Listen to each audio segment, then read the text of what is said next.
mo ní ìyá mo ní ṣe bóbìnrin rere mo lóbìnrin rere ni ọ́ o mo ní ṣe bọ́mọ ló gbé mi débi mo lọ́mọ rẹ̀ gangan ló gbé mi wá ó ní wá bá mi kíá mi ó ní tí à ń ké voices wá bá mi kíá mi mo lẹ́ni bí rẹ̀ kò sí mo ní ìyá ni wúrà mo ní ìyá ṣe kókó mo lórí àìdè ni mo lórí àìdè ni Mrs. Cecilia Ṣẹ̀bánjọ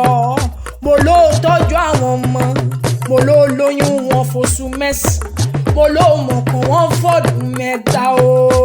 Prophetess Ọ̀nàsànyà ó ní wá bá mi kíá mi ó ní kò jẹ́ kí n ráwọnú iná ó ní bẹ́ẹ̀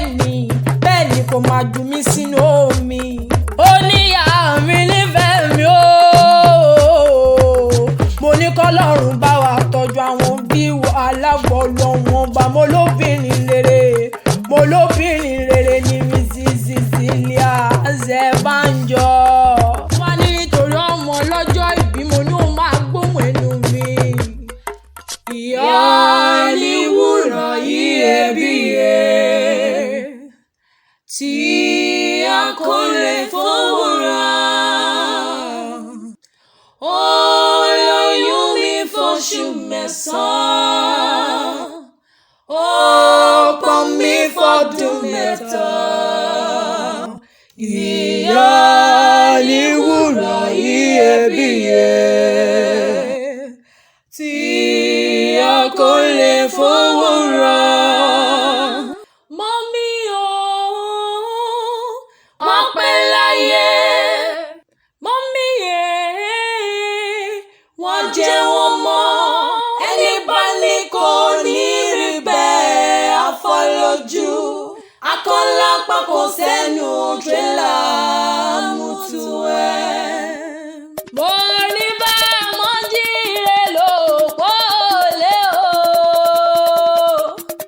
mo ní ṣe bí torí àrẹwà obìnrin ló gbé mi wá mo ní girama ló gbé mi débí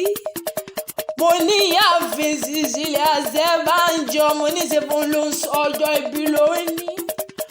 mo ní kó wá nífìlẹ rẹ sóde àrùn onífìlẹ rẹ sọdẹ lágbọọlù wọn wá ọmọ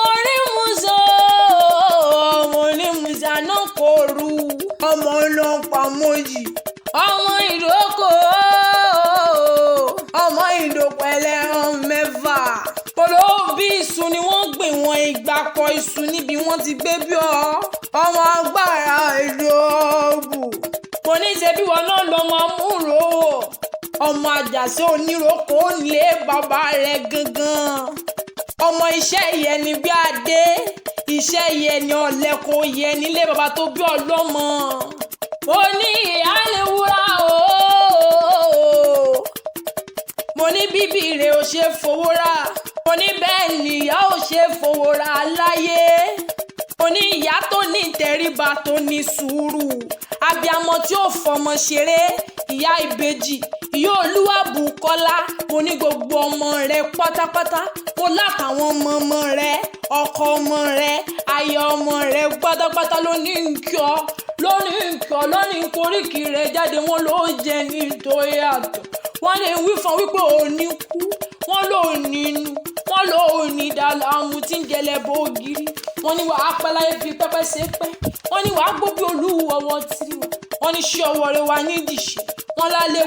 lálẹkùn òrè wọn ló ní gbẹgbẹ kó bàtà wọn ní rèrè lọ́jọ́ gbogbo oríire apẹrẹ oríire apèsè o àyà wọn ló dédé yọ o àfíjù obìnrin mo ní ó máa gbóhùn ẹnu mi mo lákìíyàn akíkanjú obìnrin mo ní Ìjẹ̀bú nílé o mo ní Ìjẹ̀bú nílé mo ní ṣe bẹ́yìn lọ́mọ èrè ni wọ́n máa dùn mọ́dé ọmọ adùn mọ́dé padì rẹ̀ jọ máa dẹ̀ bá lókun arórókun aróra dìyẹ mo ní ṣe bẹ́yìn lọ́mọ ń ṣe ni ọ̀yọ̀yọ̀ ń yọ ọ̀yọ̀ mayọ̀mọ́ ń ti ṣe ni olè pani mo ní bó bá ń Jẹ̀bú adìrẹ ń wí ní bóun Jẹ̀bú adìrẹ ń wí bóun Jẹ̀bú ọ̀fọ̀dún rẹ̀ tó kù sọ́dún àgẹ̀mú mo lẹ́lẹ́